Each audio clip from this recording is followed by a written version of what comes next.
Hi, good morning, everyone. We are meeting on 31st May 2025 for a very important session on importance of vaccination in children. Uh, this is, I think, a topic which all parents would need. And to talk about this topic, we have Dr. Parvinder Singh Narang. He is highly respectable pediatrician with over 4 decades of experience in children healthcare. He's currently served as a head and director for pediatrics in Max Super Specialty Hospital in Delhi. He's graduated from Maulana Azad Medical College in 1974 as MBBS. Dr. Narang has earned prestigious qualifications including MRCP from Royal College of London.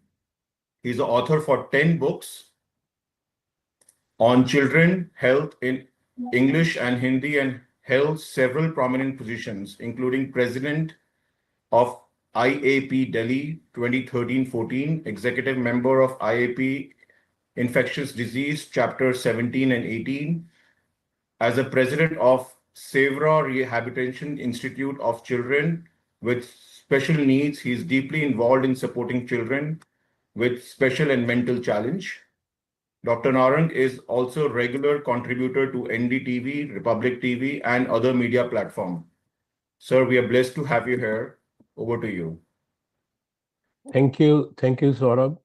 And today, as you said, the topic is importance of vaccine in children, and I hope I will be able to deliver this in a very precise way.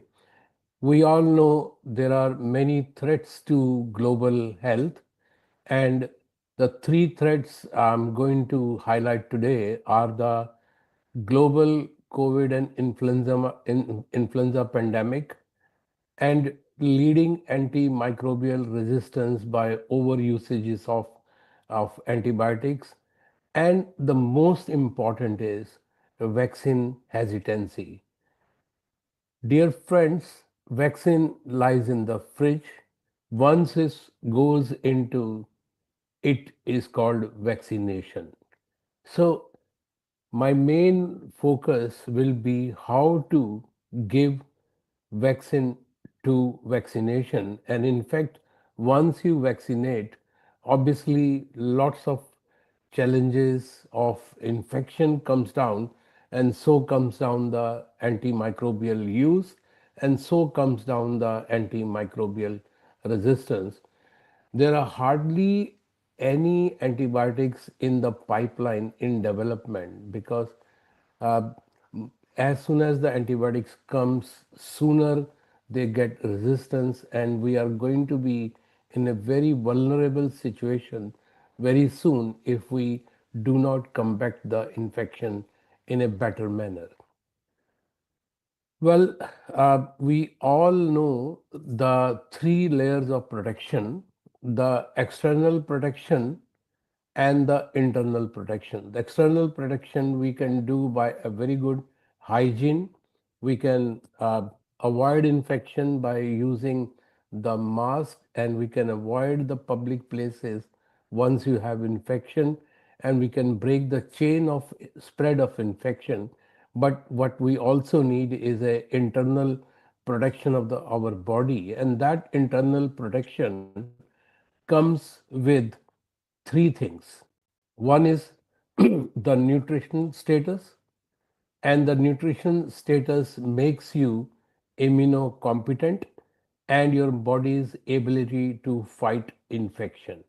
And once the nutrition status gets affected, the immunocompetence comes down, the various deficiencies brings suppression of the immunity, decreases the antibody response, decreases various and makes the dysregulation of the host. That we observed during COVID, that all those who had the nutrition deficiencies, they had a very cascade kind of a inflammatory response, leading on to the spread of infection and leading on to the severity of infection. So keeping this triad is very, very important, that you break the this triad and you avoid the infection and you have a better immunity for uh, fighting the infection. So these are the various small things which probably we can talk sometime later regarding various immunomodulators, because we need. And here I want to say the children have a very good innate immunity. In fact, during some of the infection, even before the antibodies come, they fight the infection right at the uh, level, and then develops a very protective response from their body by the form of innate immunity. And today I will pledge against that the UNICEF 1,000 days, which are 2 years of 365 days and 270 days of pregnancy, that we need to bring to all our children optimum health, a good growth, good immunity, and leading on to good neurodevelopment across their lifespan. So these first 1,000 days of life are very important. In fact, I can add that even before the uh, pregnancy, if the would-be mother has a good nutrition and is vaccinated against various full vaccination against pertussis, influenza, and RSV, then her pregnancy can be very, very good, and a good nutrition gives a good, healthy child. And across, we have seen that once the child is healthy, the neurodevelopment across the whole lifespan is very good. So, friends, today my presentation will outline some history. And as I said, vaccine to vaccination, this opposition to vaccine even started when the first vaccine was developed by Edward Jenner. And we all pediatricians, we all doctors, we all vaccinologists must combat this misinformation, because vaccines have achieved a lot, and recent developments, current roadblock, and the future prospects are very good for the vaccines, provided we have a good road to health and we follow all the steps. Well, as I said, Edward Jenner, a country doctor in Gloucestershire, and his successor, who have shown that infectious disease can be prevented by artificially inducing immunity through the administration of vaccine. Historically, if you say the vaccine development probably was in 1774, there was a village in Dorset where the milkmaids uh, never used to get the smallpox, or used to get smallpox less, with less facial skin involvement.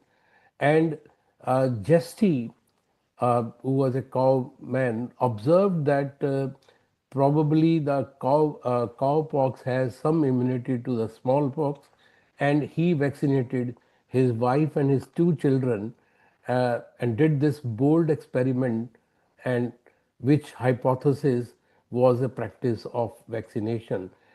And these are the beautiful girls of Dorset village, which never used to have scars on their faces, because they used to get cowpox disease early in their life. So avoid cowpox has a immunity to smallpox. And Edward Jenner vaccinating children, but lot of resistance again from public. Some were happy, some were not happy, and even Chinese practice this crude method of transferring germs, heating the germs, making this killed vaccine and injecting into the skin by needles and probes. So, friends, uh, 1890, Edward Jenner and Louis Pasteur were able to develop 33 vaccines by 1890. including vaccine for typhoid and cholera. And to honor the memory of Edward Jenner, the word vaccine came from vacca, which is cow in Latin, which was coined by Louis Pasteur, who established the vaccine, and it is called vaccine. And he was also one of the developer for the rabies vaccine. So by 1890, there were 33 vaccines already available for that. What vaccination has achieved so far? Nothing to hide, smallpox totally eradicated. Poliomyelitis almost at the verge of being eradicated. Measles almost eliminated in many developed countries, including America, but still occasional cases of measles come up, and various developed countries have controlled diphtheria, pertussis, tetanus, rubella, Haemophilus influenza, and various other diseases. Hepatitis B in Taiwan and hepatitis A in Israel. Hepatitis A was the first used in Israel in the national schedule, and they were able to eliminate hepatitis A. And lots of success by using various pneumococcal vaccines, rota vaccines, meningococcal vaccines. Almost disease are partly or completely controlled in many countries where we have achieved this. Well, why vaccine to vaccination there is a problem? A natural history of vaccination program, and we all observed that during COVID, the moment the first vaccine came, usually the vaccine takes 10 to 15 years to be developed, tested, and do all the trials. But we all know the COVID vaccine came much faster, avoiding many routes of this. And when the disease is high, nobody bothers about the adverse reaction, and the vaccine coverage increases, the disease comes down with increasing coverage, but some stop taking the vaccine. There is some loss of confidence because of the some adverse, because they all say that this had fever, this had this problem, and a lot of casual associations of the vaccine comes with these things, and then there is another outbreak. Till that resumption of confidence is there and the vaccination continues, only then you will get the eradication. So this is very important here, that our knowledge should be so precise that we should gain confidence into all and continue with the vaccination till we eradicate the disease. Well, undeniable success of the immunization program, decreasing the incidence of the serious disease that killed several children and caused lots of morbidity and mortalities in poliomyelitis, diphtheria, measles, smallpox.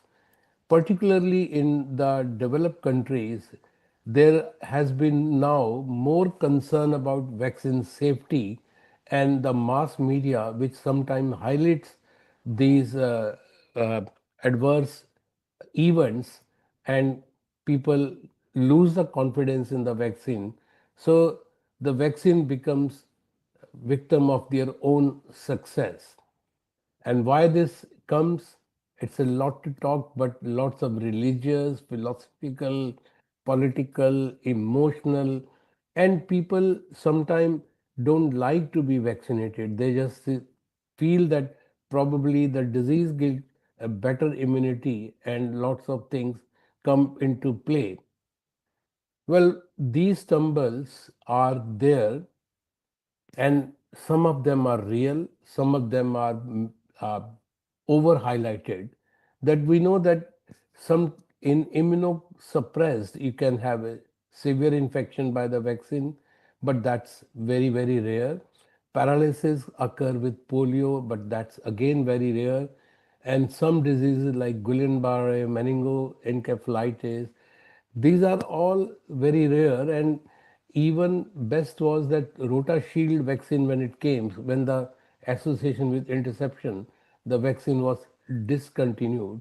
And very rarely you get anaphylactic shock, and all of pediatrician and the vaccinologist must keep things ready to tackle these very, very rare problems so the patient get the best advantage.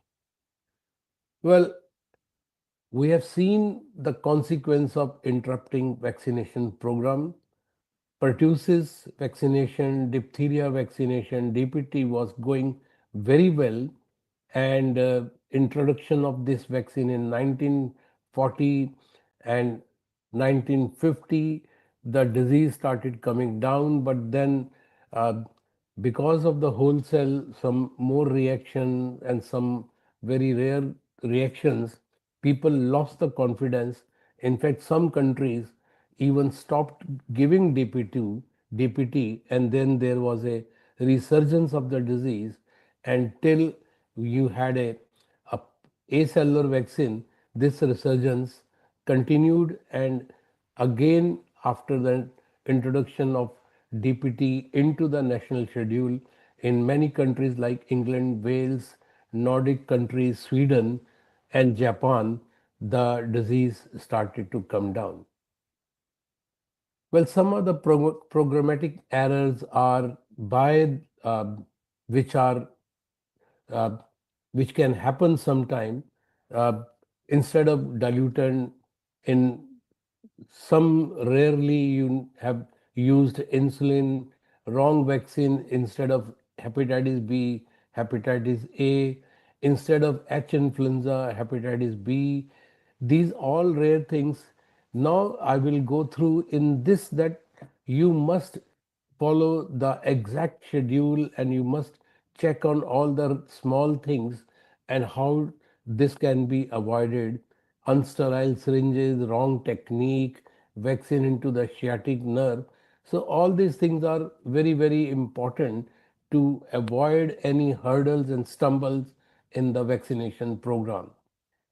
And these hurdles sometimes are overhyped by the mass media, and the confusion between the temporal and the causal association by the lay general public brings a lot of problem.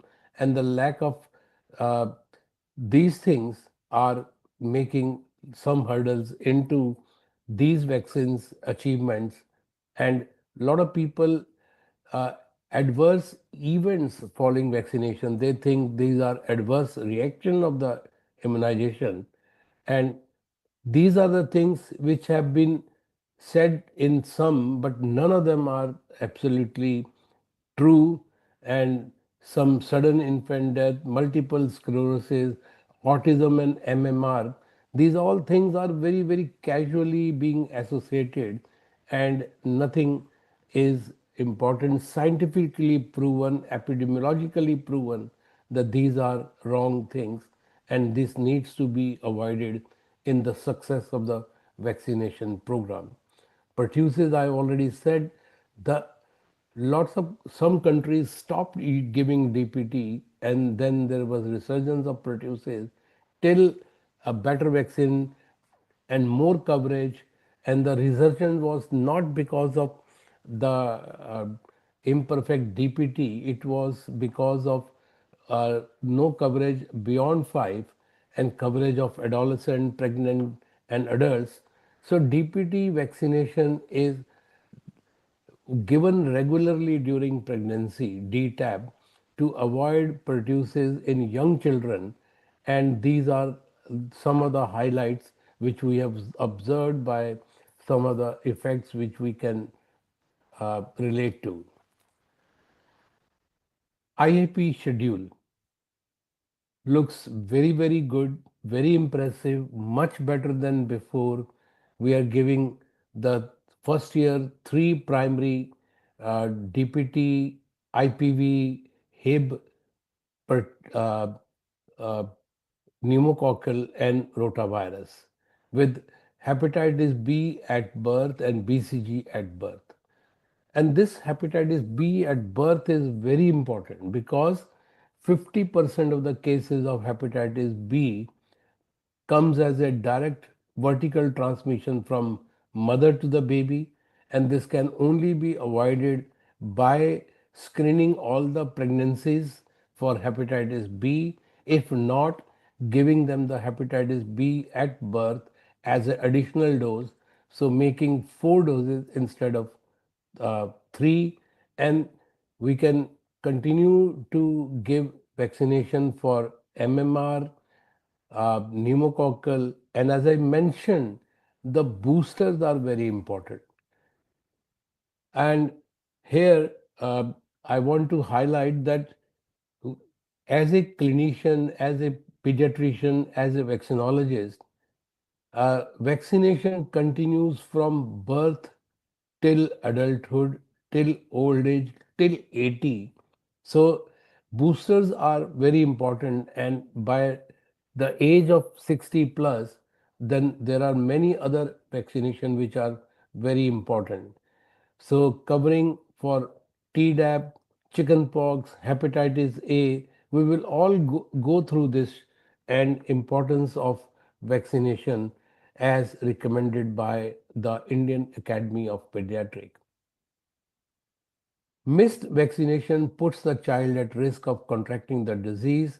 The vaccine was meant to protect because uh, sometimes these are delayed because parents are not available or they can't go or they miss the dates.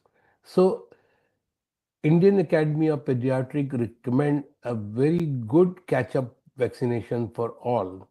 And if you have missed 1 dose out of the three, you don't have to repeat the whole course. You just need to add the third dose or the booster dose as recommended. And the catch up vaccination for all the following vaccine, the pneumococcal, inactivated polio, chickenpox, MMR, diphtheria, pertussis, hepatitis B, and special to mention about now human papilloma virus infection, and which are now given to both males and females. And I hope very soon IAP will adopt this, or the Indian government will adopt this as a regular vaccine, because it is being practiced as a regular vaccine in almost all developed countries. So vaccination along with sanitation, clean drinking water, are the best cost effective public health interventions. Beside the sanitation and clean drinking water, the best cost effective uh, measures are by vaccination, and undeniably improves the global health. So don't skip immunization. Immunization start in infancy, continue to adulthood, and you must follow your pediatrician advice when it comes to childhood vaccination scheduled. If you miss the vaccination, catch up vaccination is there. Ideally, all should get the vaccination on time for as recommended by our Indian Academy of Pediatrics. Well, I'm going to talk about some of the successes across the world and in India. WHO has given a very good recommendation on every single vaccine. The recommendation for pneumococcal is all those countries which have a childhood mortality under 5 or more than 50 should make pneumococcal vaccine as a priority. And by including pneumococcal vaccine into this national programs in various countries across US, England, Wales, Norway, France, you can see the reduction is anything from 70% to 89%, And in Norway, vaccination is almost compulsory, it's 100%. So, this substantial impact of the invasive pneumococcal disease in infant after introduction into the national program was highlighted for under 2 in real world, and these are the success which is from 70% to 100% by including. And once we have the PCV 15, PCV 20, probably you can talk about far more impact on the national program in reduction of the diseases. Not only that, once you add pneumococcal vaccine into the national schedule, the adults get the herd effect. I'm not saying adults should not get a pneumococcal vaccine. As I mentioned, that in the extreme of the ages, our immune status goes down, our nutrition status goes down, so vaccines are important. But just by introducing a pneumococcal in children, the adult got the herd effect, and there was 25% reduction in overall IPD cases across 2000 to 2007 in Denmark, highlighting that the spread of infection to old people, to younger children and other sometimes occur through children. And this is very much true in influenza. Children don't suffer like the old people, they don't suffer like uh, they get over the disease, but children themselves carries the virus, and these viruses spread to the younger children, to other family member, and to other community. Similarly, program for influenza done in UK highlighted the herd effect, that if all children in the school age group were vaccinated for influenza, then diseases in ILI, influenza like disease, across the areas where it was used reduced multifold. So, not only that, vaccination has a big advantage that if your child is ill, it misses the school days.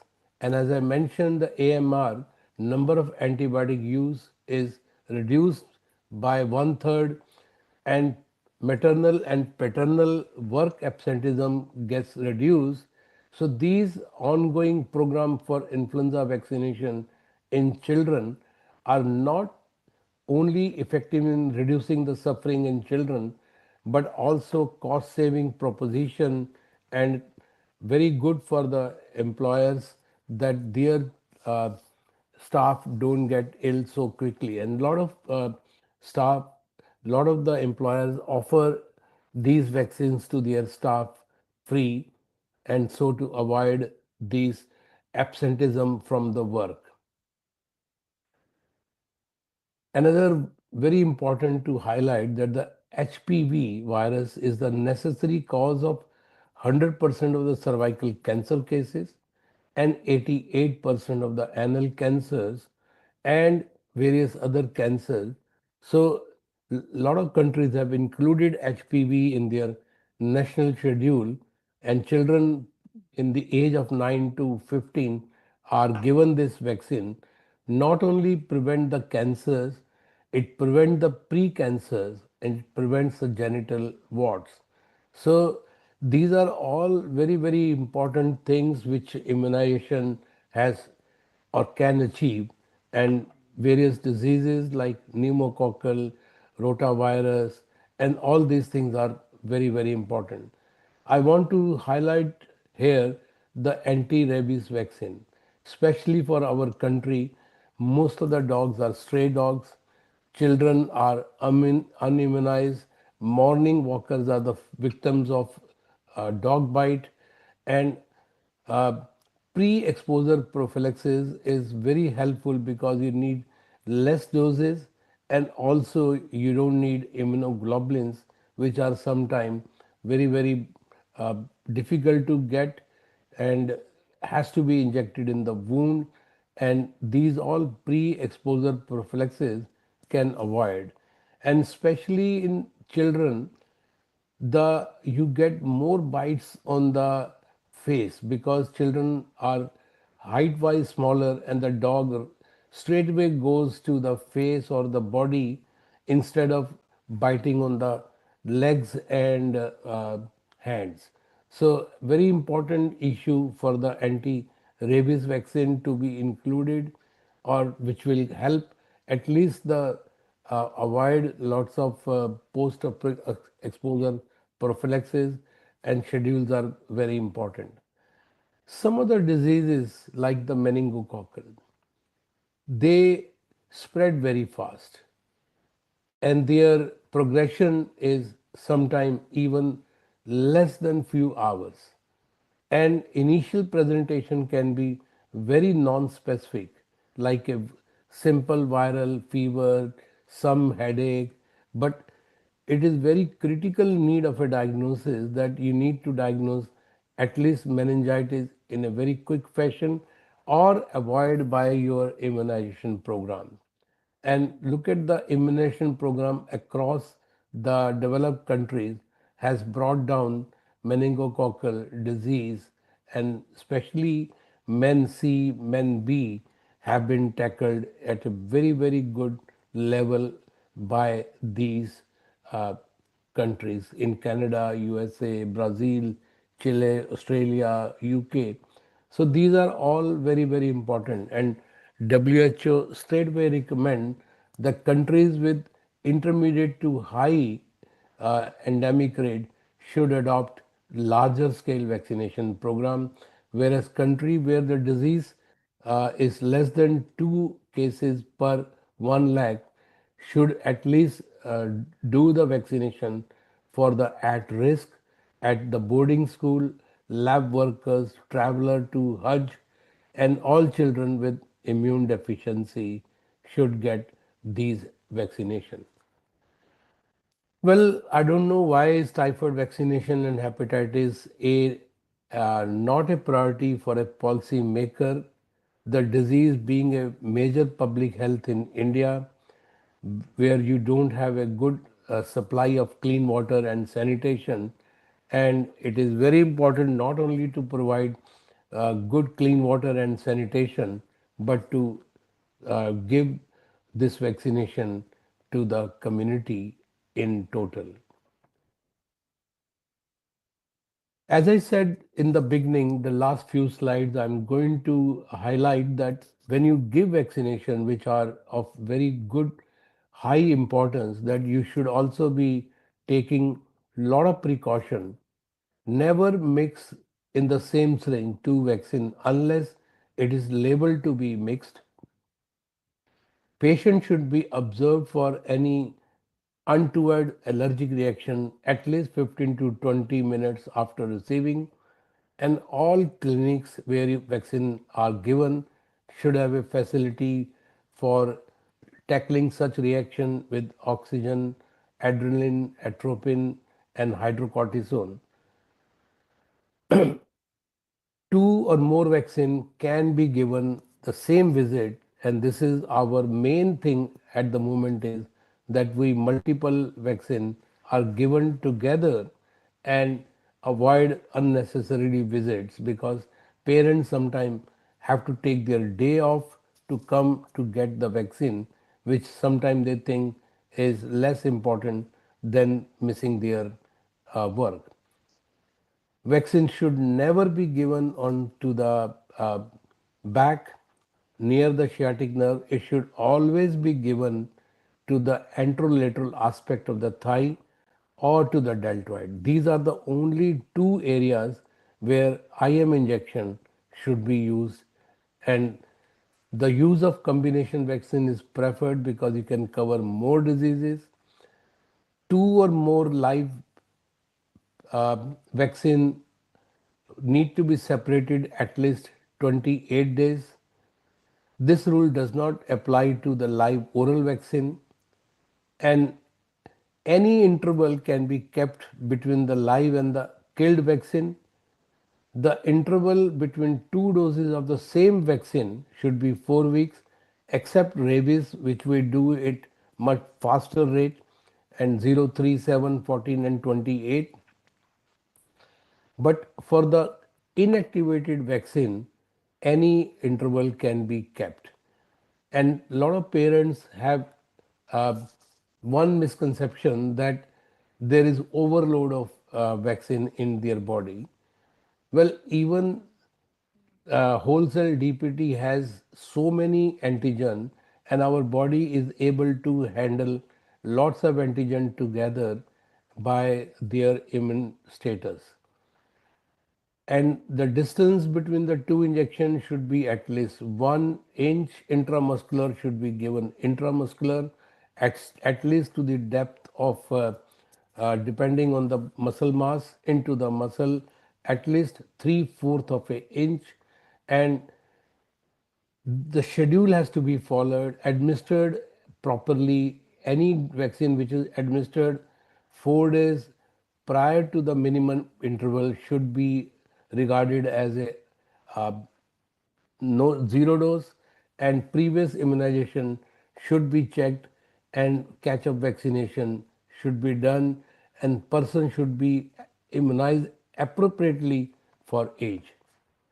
Worth mentioning here that the healthcare workers, all healthcare workers must receive DPT, flu, typhoid, pneumococcal, MMR, varicella, hepatitis B, and meningococcal vaccine, because as a clinician we can get this disease from patient, and if we are immunized we should not be spreading it to the patient.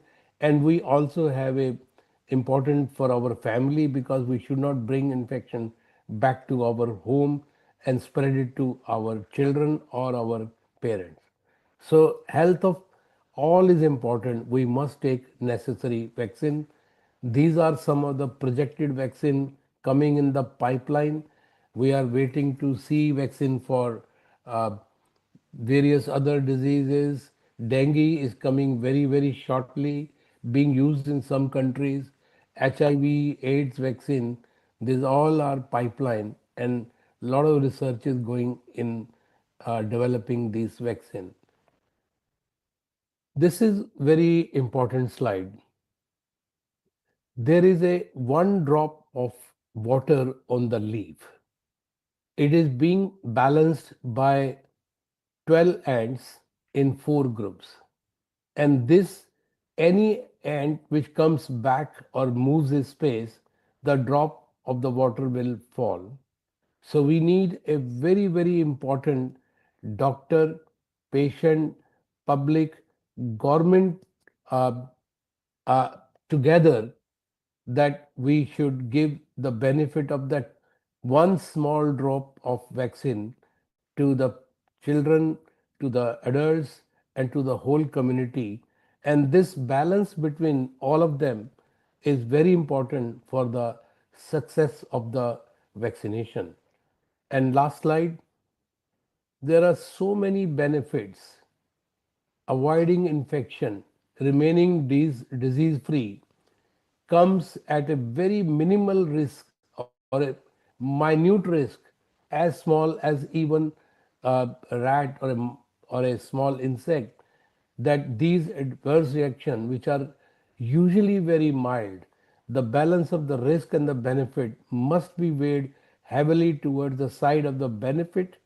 And the immunization program have saved countries from a lot of miseries, morbidity, mortality, disability, and it is very important that we should give vaccination program the best we can offer. Thank you.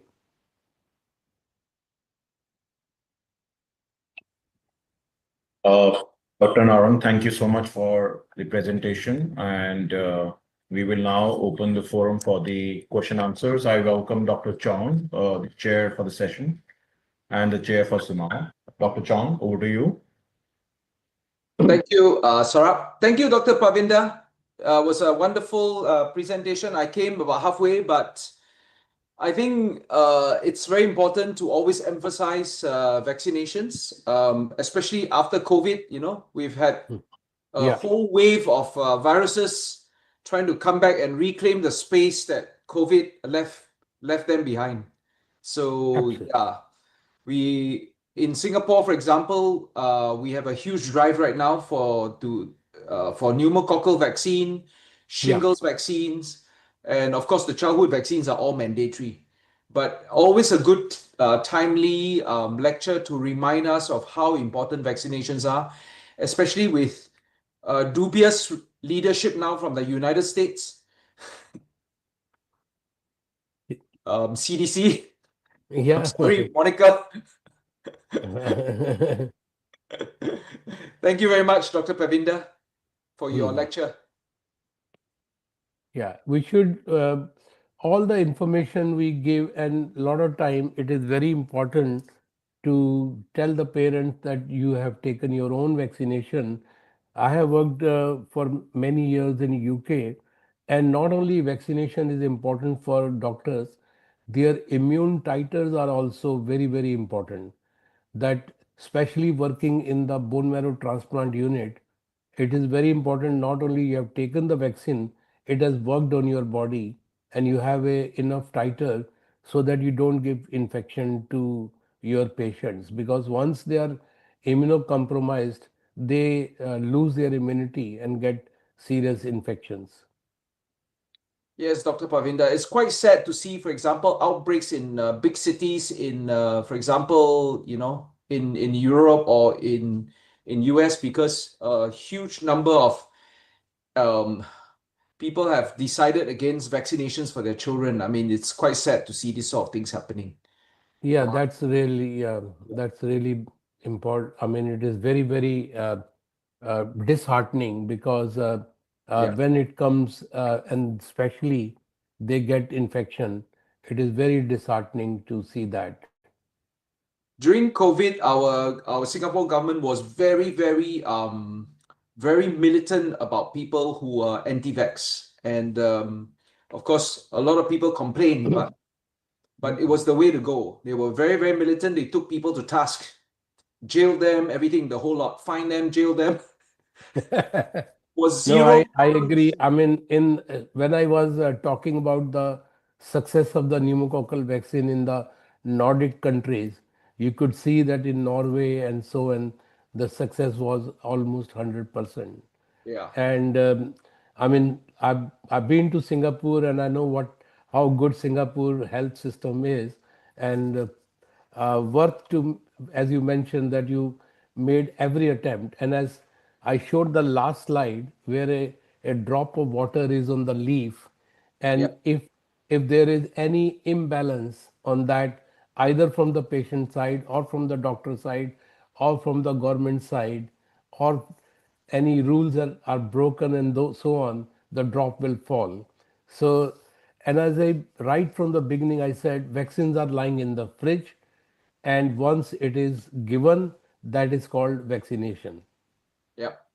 So even there was a group of anti-vax doctors that were really taken to task by the government. The government Yeah, just took them on, and yeah, and yeah. there was there's a case now going to trial of a doctor who had helped this group of anti-vaxxers and given them saline shots and certified that they had received vaccination. Oh my God, Yeah, and very bad, very bad. he's gone to trial. He's claimed trial, but I think Hmm. they're probably ending up jailing him, Yeah. because yeah, See, when I received my first COVID vaccine, uh, being in the healthcare system, we were offered the COVID vaccine.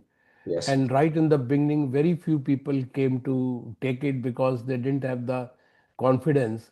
And as soon as I came out of the vaccination, and everybody who used to ring me and say, "Have you had your vaccination?" I said, "Yes." "Are you all right?" I said, "I'm fine." "I'm all right because of the vaccination." I recall getting my first Pfizer jab in January of 2021, and that was like within a year of the outbreak. Hmm. I mean, No, it's I amazing. as soon as the immunization program started in India, I received my first dose within the 7 days, Yep. uh, uh, and that was the confidence which you have to believe in your healthcare. Yeah. So it's very important, and we have seen lots of success, but the programmatic error should be always avoided, because this programmatic error has happened sometime in the national program, like Yeah. hepatitis uh, B not given and Hib used instead of that for a long time. Mm. And then it was found that people were given Hib instead of hepatitis B.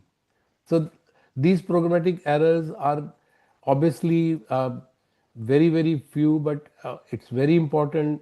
The technique of vaccination is very important. Giving the intramuscular injection not properly will have a nodule formation, will have a more pain, and the people will lose confidence into the vaccination program. Yes. So these techniques are very important.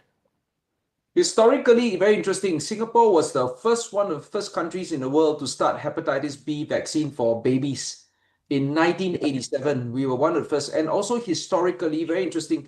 We were one of the first countries in the world to do the polio vaccine in the 1950s. I think it's Yeah, the oral, yes, the Sabine. yeah, We were one of the yeah, first that's right. countries in the world. Yeah, Yeah, very good, sir.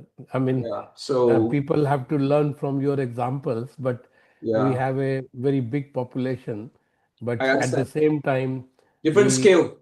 yeah, Different scale. Our small city. We are a small city. You guys are a giant continent. Different scale. Different scale.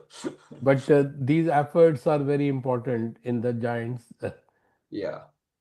Monica, sorry about the little dig. Any comments? Oh, well, first of all, I have to thank Dr. Narang for like doing this at 5 in the morning because he's in the UK. So for those of us, this is not normal time. And I think that this is always, I think we have to go back to common sense, and we have to come back and remind everybody about the benefits of immunizations. And I think you did an amazing job. But I want to highlight that when we counsel our patients, sure, there's, the public health agencies, sure, there's your local, like regional, national, regional, local approach to what the immunization schedule is. But every immunization is a conversation between a physician and a patient. Yeah, And the physician and the patient takes it to a personal level where your physician says, I know you, I know your health, I know your history, I know your risk factors. And fine, this is what you're seeing, but let's talk about this in context of you, and let's talk about the alternatives. And sometimes when patients tell me that that they've already have natural immunity, they've had infections, pneumococcal is a great example, right? Because we can get serotypes to the capsular antigens. And so we can numerically quantify how many antigens and how much of the IgG protective antibodies they have to the capsular pneumococcal antigens to demonstrate that, look, you will benefit from immunizations. So I'm glad that you brought up the concept of serologies, because I think that it's going to take very creative, thoughtful, dynamic approaches and interactions with our patients for those who are showing skepticism. And to say that, this is an asymmetrical relationship. You're coming to me for advice on how to treat you and how to make you healthier. And this is part of the conversation. Maybe you're not ready to hear it, but let's still have a conversation about it, because I'd rather you hear it from me than to hear it from Facebook or to hear it from another social media or your neighbor, etc. So I greatly appreciate the topic, and I greatly appreciate your presentation. thank you, Monica. Any So, comments from the floor? do we have any other questions on the floor? There's one question which we have for the children. What vaccinations are required for children with chronic conditions and low immunity?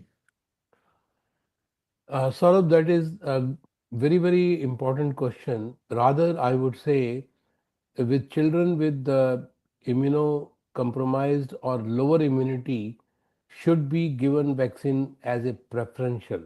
Okay. there is a possibility that they may develop less immunity, but it hardly matters because they are more prone to infection. Only with the children with a very low CD count, the live vaccine can be given with caution or cannot be given depending on the CD count. But all killed vaccine are can be easily administered, and these are the situation because these children will may get less immunity but still will get enough as a protection. And as I said, uh, we have seen that in uh, developing countries all oral vaccines behave less as compared to other countries, developed countries, but still polio vaccine oral, rota vaccine oral, even with 50% benefit as compared to developed countries, gives a very good total overall reaction, overall benefits, and good herd immunity comes. So, even if one theoretical presumption that you are going to get less, it is still important to give the vaccine in such children, and that is very very important. Only with CD count of very low, which your doctor will tell you, some live vaccine cannot be given, but others all can be given. Okay, and in some cases, kids do have fever after vaccination. How can you tackle that fever? Okay, simple is that how uncomfortable the child is. There are two school of thoughts. Some countries practice the first school of thought that they give paracetamol before the vaccination, and some use it after the vaccination. I prefer to use it after the vaccination if required. So paracetamol dose can be given after the vaccination if the child has some pain, some fever, to make her more comfortable. Uh, these are the things which you can prepare the parent that these are the vaccinations will have. And some of the parents sometimes feel that unless the fever comes, their vaccine hasn't been taken. Untrue. Some vaccines do not cause fever, such as uh, chickenpox or MMR, less as compared to DPT. But simple to tackle is they should have a paracetamol handy. They should know according to the weight the dose which is required and can be administered. And if they are very very panicky about it, it can be given prior to the vaccination or after the vaccination. Sir, as we all know that COVID is spreading in India, any take for COVID? Once again, here I think uh, children even today in India are not vaccinated because we started the program for children. We started with adults. We came down to around 12. Then we had a vaccine for 5 to 12. And then this program fizzled out because the COVID came down. And now, when the COVID is coming back, it is important to bring this immunization program back. And boosters are also required for those who have taken the vaccine. Boosters are also required for adults who have taken the vaccine. And as I said, if you look at the vicious cycle, the children are they themselves don't suffer as much as the adults or the old people can, but they carry the virus. Especially, it is well proven for influenza and COVID, they carry the virus because uh, then they bring the disease. So, vaccination of children is very important. At the moment, we should do the catch up as well as the full blown vaccination for COVID. Good morning, Dr. Pravinder. Excellent update on the vaccination. This is Dr. Hussain from South Africa. All right. I have Okay. few in South Africa. I will share. We started a program 1990 by 2030. So we like to make sure coverage of vaccine, HIV status, and testing TB. By 2030, we need to cover all 90% of the population, and especially immunization. We want a polio-free, measles-free. But the problem now and then we get epidemic or spring out in pocket-wise. Some of those children or family go through the crack and then spread. And there are, again, you mentioned that religious and belief and all. I just wanted to know, is there any vaccine got a ingredients of pig serum or any other ingredient except bovine? Because some people in Africa, they don't want to take vaccine. Even they want to kill the vacciner, the health worker. So that's the one. The second thing I just need is some clarity. Immunization program, we do birth in 6 weeks, 10 weeks, and 14 weeks. Some other country got different schedule. Yeah. So what is the difference? Okay. Why not is the universal? Thank you. Okay. Yeah. It is. See, we have a priority of covering. I mean, South Africa as well as India, I know the schedule is 6, 10, 14.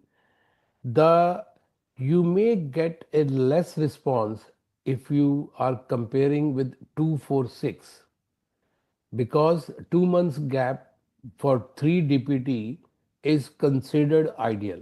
But it doesn't mean that I switch on to 246 in my country, because the number of infections are more and I need to cover it. As I mentioned, the oral vaccines have a lesser response in developing countries as compared to developed countries, maybe because of the overburden of the gut flora with some pathogens, and still mass usage of any vaccine. And when I say mass usage of any vaccine, when it goes above 80%, you get the herd immunity. So completing the course early in places where infection rate is high, completing another thing which is cocoon theory, that completing the protection in the whole environment. If you have an immunocompromised child, I will be concentrating on vaccinating adults in the family so that this child doesn't get, or vice versa. If adults are immunocompromised, I will concentrate on vaccinating others in the family. So the schedule are decided according to the burden of the disease, and sometimes hepatitis B is given as a double dose when you need to get the immunity faster. In old people also, influenza can be given double dose to get the immunity or get the sufficient titer faster. So these are all important, and the policy making persons, the epidemiologists, decide on that thing which is best for the country. So not necessarily 246 is ideal for my country, because we have to control the infection, or we have to make our child more protected earlier than what can be left to get the infection. So, just last couple of questions I have here, if nobody else has a question. A combination of vaccinations and drugs, I believe it's more common in like Asian countries, less common in northern part of US or something. What is recommended? The combination of vaccinations for children are recommended or not? Definitely, combined vaccine are recommended for children, because, say for example, in the primary series, the DPT, rotavirus, pneumococcal, you are covering 6 diseases: diphtheria, pertussis, tetanus, Hib, hepatitis B, and polio. and you're covering pneumococcal and also rotavirus. So combination is precisely, as I said, body can handle many antigens together. It's not that one antigen given that for the second antigen you have to wait. All it can be given simultaneously. More than two vaccines can be given together, and our main importance is to control the disease. And as I mentioned, the vaccination of the prenatal, the vaccination of the antenatal, it's very important to protect small babies from getting pertussis, influenza, and RSV. So you have a window period of 2 months. Say the vaccine is given at 6 weeks, another 3-4 weeks are required for the immunity to develop. So you have a window period of 2 to 3 months. In that window period, the passive immunity from the mother, the protective immunity from the family are very important to avoid these infections. I have a question. I'm Dr. Kiran. I want to just clarify more about pre-exposure rabies vaccine. How to take it, what age to be taken, and Okay, those who are keeping dogs in their home, those who are working in the lab, they should be taking pre-exposure vaccine. And currently, the schedule we follow in India is 3 doses given at 0, 7, and 21 days. 21 can be made to 28 days, but 0, 7, 21 are the 3 doses. And Dr. Kiran, the benefit of this is, say this person gets the bite, then we don't have to give immunoglobulins or rabies shield. We only have to give 2 more injections at 0 and 3 on the day of the bite and the third day of the bite. So pre-exposure prophylaxis works quite well for those who have pets at home. And in India, the problem with the pre-exposure is also justified because the whole population of the dogs is primarily 90% are the stray dogs, and the stray dogs are not vaccinated, or if vaccinated, you don't know the exact status of them. so you mean to say all morning walkers should take this pre-exposure? Yes, Because it's very they should common be. here, when you're walking, the dog Well, bites are very common. I mean, whatever I do, I first practice on myself. I have taken the pre-exposure vaccine because I used to do, I mean, I'm still doing exercises, but I used to do morning cycling. And my experience was when you're cycling for the 200 meter, a set of dogs follow you. After 200 meter, another set of dogs follow you. So they have their area divided, and every time they are following you, you have a fear in your mind uh, that this is going to happen. So But once I'm you have taken post-exposure vaccination, then how much gap you need, for the next vaccination? okay. Uh, See, in rabies vaccine, uh, even if you are immune, you take the vaccine, because in rabies vaccine I use one liner that rabies is 100% fatal, but 100% can be protected by vaccination. So one liner is rabies can be prevented 100% by vaccination, but if you get the disease, 100% fatal. So within 1 year of taking the vaccine, you get the bite. You may not need, but 0 and 3 is definitely given if 6 months have elapsed between your pre-exposure and the bite. Okay, Uh, thank you. So I think we might have more questions, but I think in the interest of time and I would say, strength of the presenter, we would like to close the session. I think if that's okay with everyone. Saurabh sir, Yes.